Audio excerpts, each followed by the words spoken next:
for more than 60 years. Whitey and Watkins with JayMarzz in for Watkins today, and coming to you via the Folsom Lake Honda Hotline. Folsom Lake Honda, your one-stop Honda shop, as Christopher Laud mentioned. The Candlestick Chronicles, a pleasure to welcome back Chris Biderman. Chris, thanks so much for your time. We got a game here coming up in days. We got no Nick Bosa. What is the holdup with the Nick Bosa situation here for the 49ers? Man, I haven't heard anything because, as I'm sure you guys have heard from other reports too, like both sides are being extremely quiet on this whole thing. But one thing I think an important piece of context to remember, going back to 2020 when George Kittle was getting his 5-year, $75 million extension, a real key component of that were the roster triggers that actually came a year early, which was kind of unprecedented for the 49ers. The way the 49ers have typically structured their big contracts have been to guarantee something close to the first 2 years of those deals with early April roster bonuses that sort of allow the team to decide if they want to keep that player for the following season. What Kittle did in his negotiation, and a reason why it got a little bit contentious back then, was because Kittle's camp wanted those triggers to come a year early. So he would essentially by April of say 2021, if that trigger, the 49ers obviously pulled that trigger, it would ensure that he's on the roster in 2022 and his 2022 money would be guaranteed a year early. I think it wouldn't surprise me at all if something like that was afoot here with the Nick Bosa thing, because look, Nick Bosa obviously has an injury history going back to college and even in high school. And it would make plenty of sense for him to want as much security as possible, given that. And if you're the 49ers, you look at all the high paid guys you have on your roster. Basically, when you guarantee money, it takes away your flexibility a little bit to restructure contracts and create cap space and pay more guys, which is one thing the 49ers have had going for them, right? They've been able to restructure a lot of their contracts to create cap space for guys like Charvarius Ward or Javon Hargrave, and all the other big contracts that they have. So at some point, like creating cap space is sort of like having a credit card, right? You're going to have to make that payment eventually. It might not be coming out of your bank account right now, but you pay for that flexibility down the road. And the 49ers really want to have that flexibility because they might be paying Brock Purdy, $40-50 million a year a few years down the line, right? So they're trying to factor all that into this Nick Bosa contract extension. I would bet, and I haven't heard this is just me speculating, but it would be something to do with when those guarantees hit and if they are a year or two out and how much those guarantees are, which ultimately costs the 49ers flexibility, which frankly makes it more difficult to pay a bunch of guys, which they've been able to do the last few years. We're talking with Chris Biderman from the Candlestick Chronicles. So Chris, Ian Rappaport said yesterday there needs to be, this is not an exact quote, significant movement from both sides in order to get this deal done with Bosa. In your opinion, the way you're evaluating this, do you think we will see Nick Bosa on the field Sunday against Pittsburgh?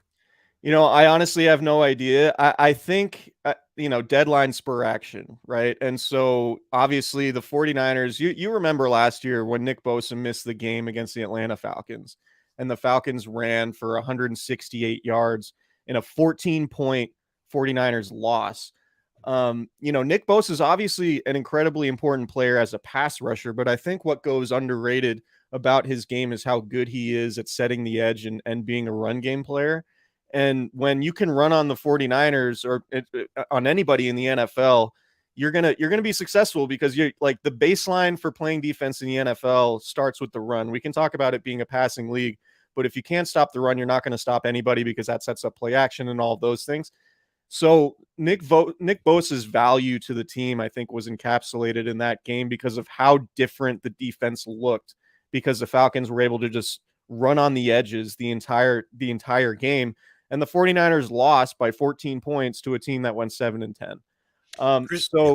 You're looking at Cleveland Ferrell and Drake Jackson. Cleveland Ferrell's a replacement level type player. We don't know what Drake Jackson is yet after his somewhat disappointing rookie season, but so there is a ton of I think Nick Bosa has a lot of leverage, and it's going to be up to the 49ers to cave.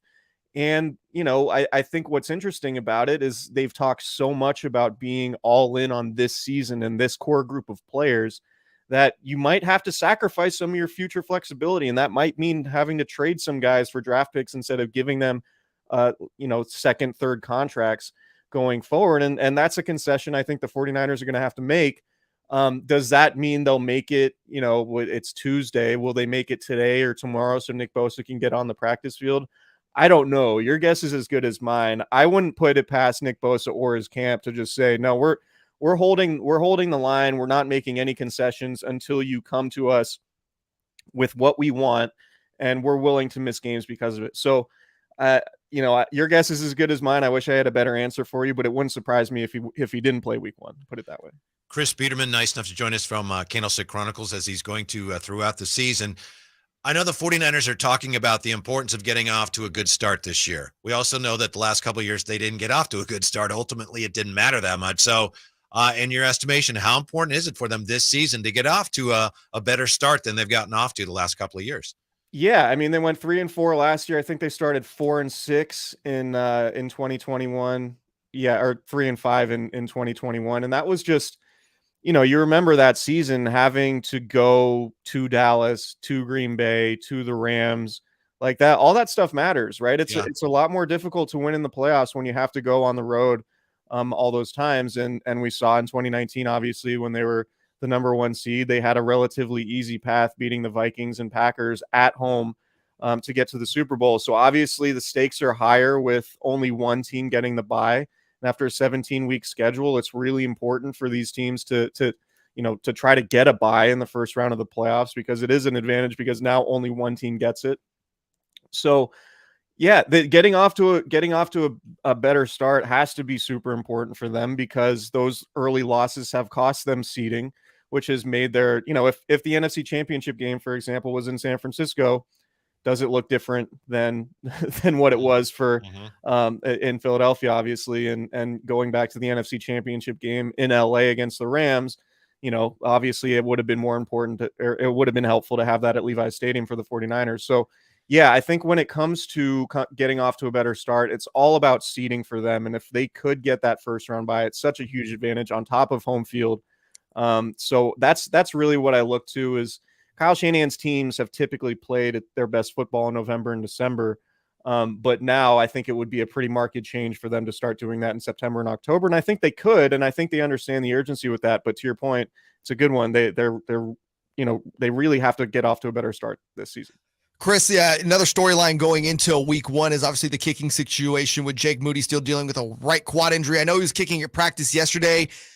Is it in the best interest, though, maybe for the 49ers to go with Matthew Wright in week 1 as a guy who's kicked in Pittsburgh before? It's a notoriously difficult place to kick. Or do you see Moody being able and available to kick on Sunday? And I think it's unfair, Chris, but they're already calling him Matthew Wide Right. And I think that's totally unfair when he hasn't even kicked yet. I think that's just kind of an easy nickname to make when that's your name and you're a kicker. Yeah, I mean, you draft a kicker in the 3rd round. I think the pressure's kind of on to just play him. Like, you don't want to. I just think it might set a bad precedent if you're treating your kicker with kid gloves. If you invested so much in him for a kicker, like, I think it's important to just say, no, this is our guy, and we're rolling with him, and we don't care what the circumstances are. We don't care if he's a little bit banged up. Like, this is our kicker. We need to exude confidence in him, because us exuding confidence in him hopefully allows him to be more confident in himself and kick more confidently, so he's not missing field goals and extra points like he did in the preseason. I can't speak to how injured he is or what the training staff knows or believes about his quad injury. So that's a little bit tough for me to say, but I'm very much of the mind, like, dude, tough it out, right? Like, you're a highly paid kicker. You're a 3rd round pick. This team replaced a veteran in Robbie Gould who never missed a playoff kick. And so, like, just go out there and kick. You're not going to be handled with kid gloves here. Like, you're like, tough it out, deal with your quad injury, and go kick and make field goals in Pittsburgh. All right, Chris, we'll talk to you again next week. We look forward to that. If you're a Niner fan, if you're not already, make sure you check out Candlestick Chronicles with Chris Biderman. Thank you, Chris. Enjoy the week. We'll talk to you again soon. No problem. Thank you guys so much for having me, as always. Yeah, I love that. Hey, tough it out. Rub some dirt on it. Tough it out. Some Robitussin on that thing. What's that saying though? What is that from? Wishing don't make it so, or hoping don't make it so. But it sounds like to a degree that's kind of got to be the 49ers philosophy with Jake Moody. Yeah, no, right? it is. No, he's our kicker. He's missing kick. Yeah, but he's good. He's our kicker. Never mind the Zane Gonzalez over there in the corner. Never mind that. Yeah. It's perfectly fine. He's our kicker. Nothing wrong. Yeah, but he can't make a kick. Well, in practice, we're good. Number 99 pick, We're guys. good. Number 99 pick. It's like, did you ever see that movie, The Skeleton Key with Kate Hudson? The voodoo isn't real unless you believe the voodoo is real. Then it's real. So as long as you believe he's fine, he's fine. Yeah. As soon as you start to think, then just the voodoo is real. Just ask Kate Hudson. Yes. Yes. I believe that's the first time Skeleton Key has been brought up on the station. Very good. Station's been around a long time, Whitey.